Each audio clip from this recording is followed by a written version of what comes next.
afternoon, everybody, and many thanks for taking the time out of your busy schedules this afternoon to come to the very first live Radiocentre Ireland event. It's a very, very new organisation, Radiocentre Ireland, and I'm delighted to be the CEO of the organisation. I want to thank all the stations within the IBI group and the RTE who have the first time come together to set up Radiocentre Ireland, which the chief remit is to promote audio as a marketing medium. As all of you know, the pressure out there for advertising budgets is intense. There's a huge amount of choice out there. And what Radiocentre Ireland is about is really reminding people the strength of audio and the strength of radio. And it's actually really an easy job. I think of the easiest job in the world because the strengths are incredible. If you think of the amount of listeners that audio attracts each day, not only the amount of listeners, the relationship listeners have with radio and with the wider audio landscape. And I know it's kind of a cliche when people talk about the personal medium that it is, but it is incredibly personal. And I know that very well as a young boy, my early teenage years growing up. I was listening to Mark Hagney's Night Train, and this song came on called Darkness on the Edge of Town by this chap called Bruce Springsteen, who I'd never heard of. It was early 80s. Never heard of him.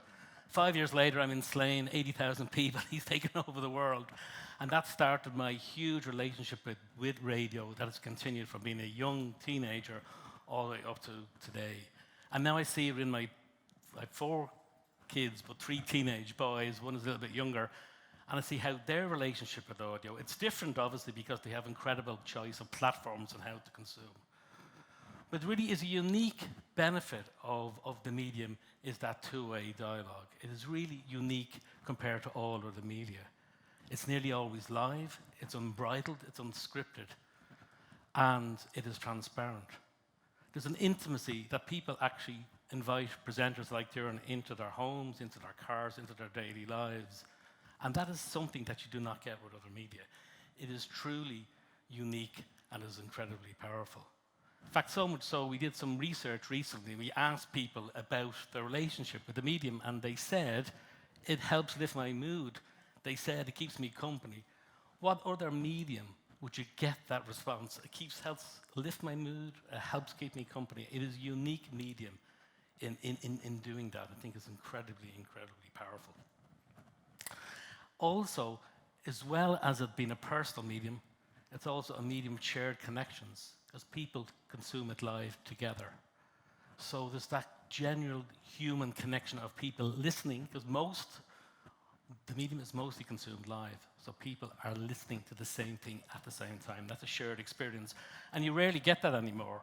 You might have got it last night watching TV, watching Man City go bananas and lose in the last few minutes, but that is rare, but it happens in audio all the time. So if you're an advertiser, the power of that connection with listeners and also the strength of listeners, so 8 of 10 adults listening every day, is incredibly powerful. And there's lots of research internationally that shows that brands who use the medium enjoy short and long-term sales.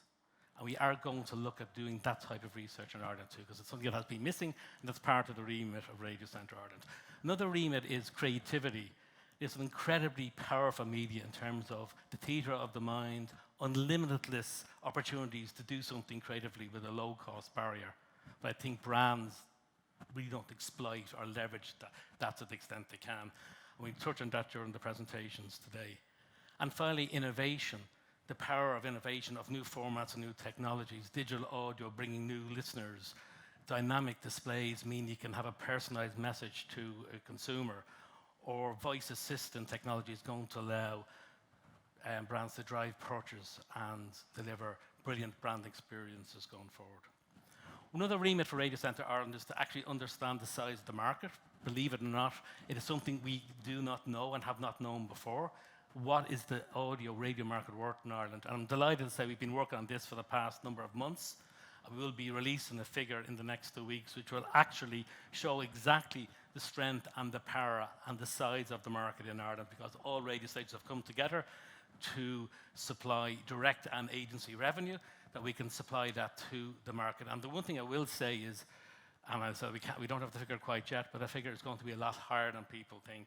So it has been estimated much lower as a sector historically, and we'll be providing that information in the next couple of weeks. So I'm going to stop now and get on with the agenda. The agenda is going to focus on kind of 3 areas that I touched on in my intro. One is creativity, one is effectiveness, and one is innovation. We have a fantastic lineup of speakers, so I hope you really enjoy your afternoon, and I'll talk to you later. Thanks.